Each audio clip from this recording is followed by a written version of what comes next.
In this session, we are going to discuss about creating shapes or images with XML code. Generally, we use some tools like Paintbrush or Adobe Photoshop or GIMP kind of tools to create images. But in Android, you can also create images or shapes with XML code also. Now, let us say I have a screen design like this, which contains one button. Now my requirement is I want to apply a background shape like this to this button.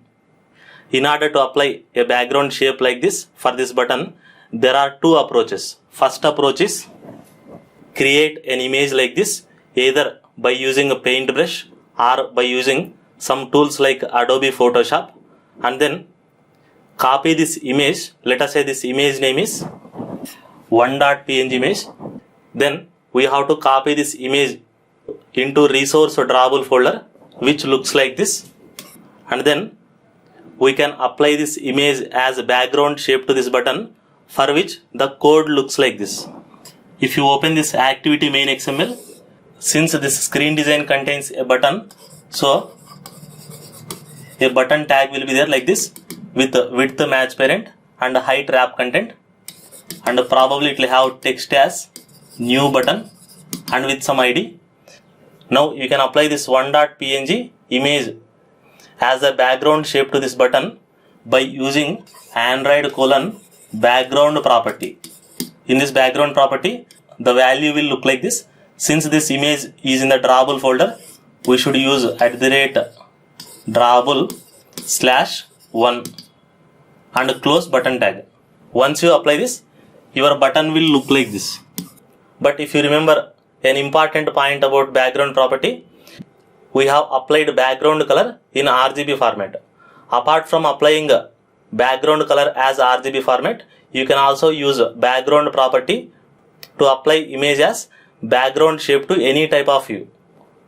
Not only for button, you can use background property to apply image as a background shape to any view, probably text view or checkbox or whatever it may be. So this is one approach. But if you remember our previous session, we have used image view to display images. But you can also display images as a background for buttons also by using a background property. One of the main difference between image view and other views. Let us say I want to apply same image onto image view.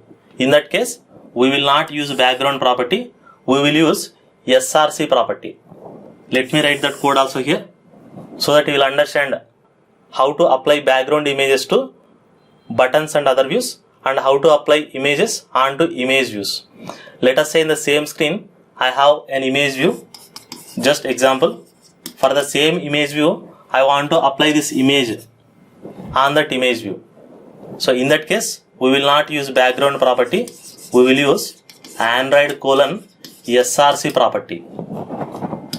@drawable/1.png. You don't have to specify .png. It will be automatically taken. That's the main difference between image views and other views. Anyway, our current concept is not about differentiating between image views and other views. Our current concept is, if you have a button and if you want to apply this 1.png image as a background shape to this button, there are two approaches.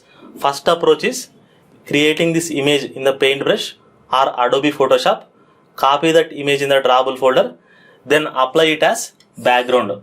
This is one approach. But there is a biggest problem with this approach.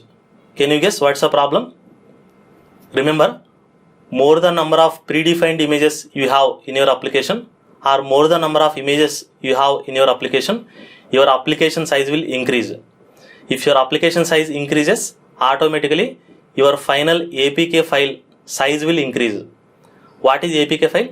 APK file is a final installable file of Android application. Mostly user likes the application whose APK size is lesser. So more the number of images you are using in your application, more the size of APK. There is a less possibility that user will like your application. Nowadays, everybody want application size should be size should be smaller and lesser. Let us see the alternative approach. Now I will tell you how to create background shapes using XML code. As I told you in the previous session, it is always better to create images with XML code because any image created with XML code will be having far lesser size compared to the images which are created using Paintbrush or Adobe Photoshop. Probably let us say this image size is 1 kilobyte. Same image if you create by using XML code, it will be not even 200 to 300 bytes, which means you are almost reducing 3/4 of the size of your image. 200 bytes is almost 1/5 of 1 kilobyte. But it is not always possible to create every image through XML code. That's why wherever it is possible, we have to create images with XML code. If it is not possible, then go for normal image. That is creating image with the Paintbrush or Adobe Photoshop or whatever the tool it is.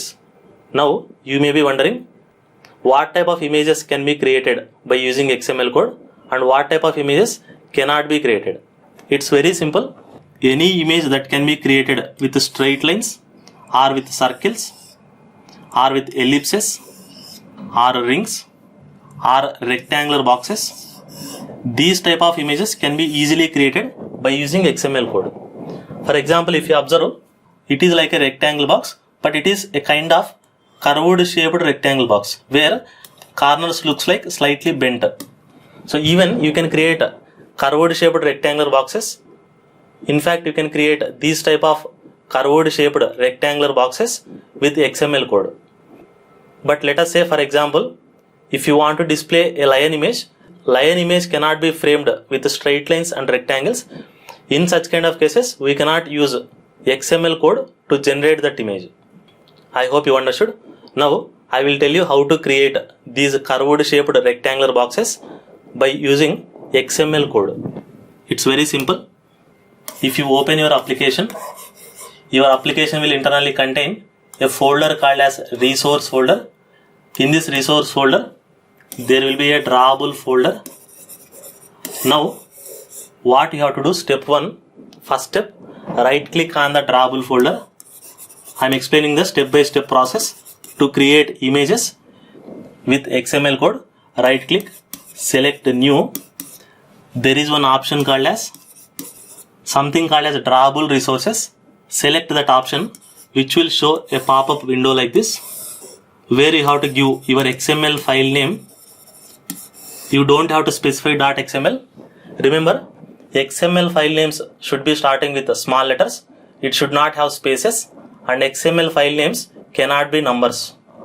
Let us say my XML file name is, I will give it as my shape, and there is one OK button. Just click OK button. This will automatically generate an XML file like this in the drawable folder. Our XML file name is my shape. Automatically it will open a file like this with the name myshape.xml. Anyway, I will show this process directly in Android Studio also. Currently, I am briefing you the step-by-step process. Now our requirement is, we have to create this shape using that XML file. For my explanation convenience, I have copied same image here. Now for every image or for every shape, there are 3 important properties. Let me explain those 3 important properties, especially if you want curved shaped rectangular boxes. First, you have to specify how much bent you need at the corners. This can be represented by using a predefined tag called as corners tag. I will explain more about this in the XML file. Second property is this border property. You have to specify what is the thickness of this border, what is the thickness of this border, and what is the color of this border. To specify border properties, in this shape XML file, just like corners tag, there is one more tag called as stroke. So what is the purpose of stroke tag? To specify border property, the thickness and the color of the border. Last property is the body property. That is, what is the color of your body. To specify body property, we will use one more tag called as solid. So let me use these three tags in this XML file. Whenever you are creating any shape, the root element will be shape. After shape, there will be a property called as XMLNS, which we don't care. The full form of XMLNS is XML namespace. Anyway, I am not going to discuss about namespaces currently. And at the end of XMLNS, programmer has to manually write Android : shape equal to. Tell me what type of shape it is. Is it rectangle or circle or line? Obviously it is rectangle. So I have to select rectangle from drop down box and shape tag will end here. Now within this shape tag, I have to specify corners property, stroke property and solid property. First let me specify corners. It is a predefined tag, corners property. Corners property will contain one attribute or one value called as radius. If you want bigger corners, you have to specify bigger radius. If you want smaller corners, you can specify smaller radius. Radius should be specified in terms of pixels, preferably in terms of dps. Let us say it is 2 dp. 2 dp means less bent at the corner. Remember, bigger the value of radius, bigger the curve at the corner. If you are more curious about how this radius property will work, let us say I have given radius 2 pixels. What Android will internally do? It will create one circle with radius 2 pixels. Let us say this is a radius of 2 pixels. It will create a circle like this. And from this circle, it will pick this element as a corner and it will apply that as corner. That means if you specify bigger radius, your circle will be bigger. So let us say this is 5 dp radius. In this case, our circle will look like this. So obviously the corner will look more bent. I hope you understood how radius will internally work. Anyway, you can do a hit and trial for this radius. Whatever the value you want to specify, you can specify there. Now border property, we should use stroke. For border, first you have to tell the thickness.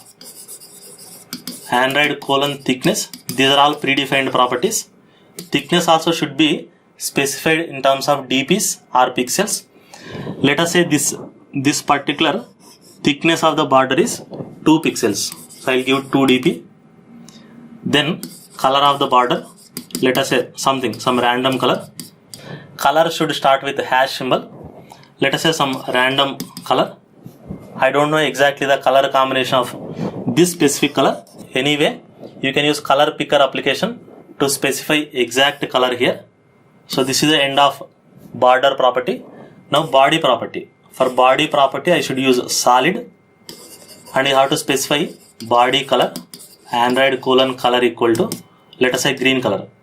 Green color means hash RGB, red, green, blue. So with this, I have completely created a rectangle shape with proper corners with 2 pixels and stroke 2 pixels and solid color green. Now this XML will automatically internally create one rectangle shape with the given properties. Now you can open your activity XML code. Since you want to apply image to this button, you have to open your activity main XML, go to that button property. Now we have to use same background property. Now rather than using this one.png image, remove this. What is our XML file name? Our XML file name which represents the shape is myshape.xml, which is also sitting in the drawable folder. Now I have to specify drawable / myshape. That's it. It will automatically reflect that image as a background shape to your button. That is the second approach, which is a better approach. Now let me show you same example in Android Studio also. Now I have created an application called as creating shapes in Android Studio. Now I will show you the first approach. I have one.png image ready on my desktop. I will copy from my desktop, Ctrl C. Now I will go to resource folder and I will expand a drawable folder. Now I have clicked on drawable folder. I will paste the same image here by pressing Ctrl V. click OK. Now in place of this text view, I will take one button. Now let me show you how to apply this predefined myshape.png to this button.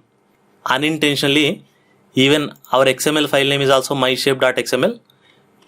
If you want a different name for this myshape.png, you can rename this file.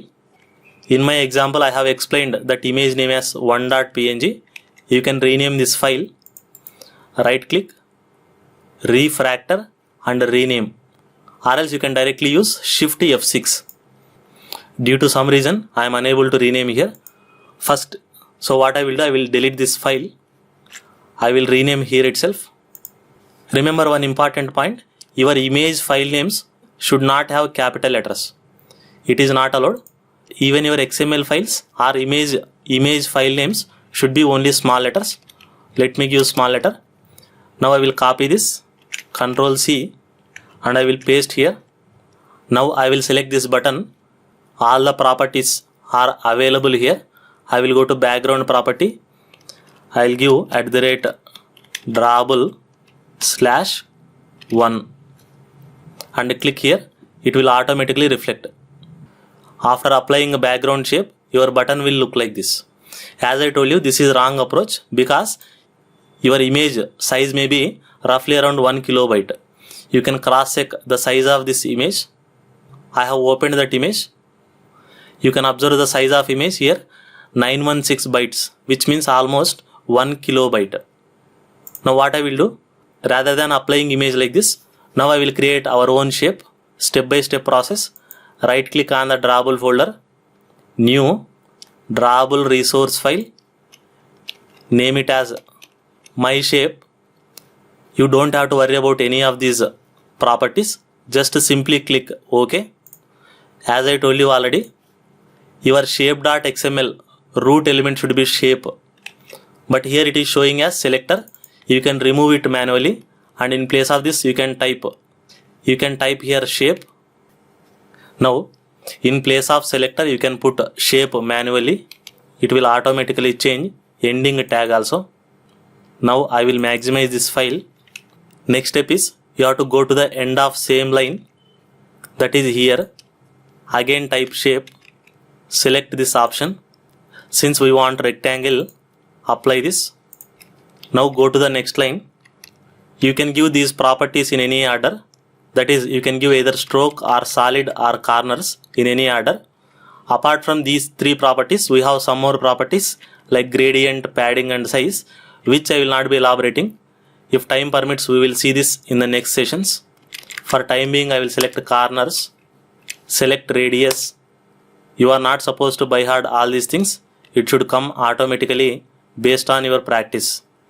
Now I will give corners as 2 dp, end of corners. Then stroke property. Stroke means border width. Let us say border width is 2 pixels. And border color, some random color. Android Studio is intelligent. It is showing the selected color here. If you want, you can apply different colors. So let us say this is our border color. And now we will see body property, solid, color, some random color, which looks like this. Now you can preview this shape by selecting preview option, which looks like this. You can maximize and see the corners. If you are not satisfied with these corners, you can do hit and trial here by giving different values. So with this, our shape is ready. That is curved shaped rectangular boxes. Now I will open Activity XML. Now I will remove this background property. I will go to button tag. I have specified here background drawable 1.png image. In place of this, I will use my shape. It will show automatically your my shape.xml. Select your my shape XML. It will automatically reflect here. So which looks like this. Now I will show you one important difference, that is images with XML code and predefined images. Now what I will do, I will maximize the screen size. When screen size is growing, automatically your image also growing. If you observe, corners are not getting disturbed. That means even if you are running this application on the small phone or bigger phone, corners will not get disturbed. It looks very smooth. Now let me apply the predefined 1.png image in place of XML image. Now you can observe the corners are looking very ugly. So this is one of the major problem when you are applying images as background to any views. The problem is corners looks ugly. So always it is better to create images with XML code, because as the screen size grows, even your background image also grows. So the XML images, they will grow properly and the corners will be very smooth. Whereas the predefined images, sometimes they may not look good. So that is one of the main difference. Now let me show you the size of this XML. I will right click this XML. I will open in the Explorer, show in Explorer. So this is where our XML file is stored. Now I'll click this. Observe the size. It is 270 bytes. Now when I click this, this is 900 bytes. That means the shape which is created by XML code, it is almost 1/4 of the size of the real image. That is the advantage. Not only that, once you create one shape with one XML, you can reuse it in multiple places. For example, along with button, I will take one text view. Now I want to apply same image as a background shape for my text view. It's very simple. Go to the text view tag and use background property @drawable my shape. That's it. It has reflected. So this is called as create shape once and reuse multiple places. So this is called as reusability. Not only that, you can apply these shapes even to your layouts also. For example, the root element is relative layout. I want to apply this shape for my entire screen. The root element of your screen is relative layout. You can apply for this relative layout also by using a background property and my shape. That's it. Now observe the preview. It will reflect for your entire screen. You can observe it is reflected here. So once you create a shape with XML, you can apply it on any view or you can apply it on any layout also. I hope you understood this concept.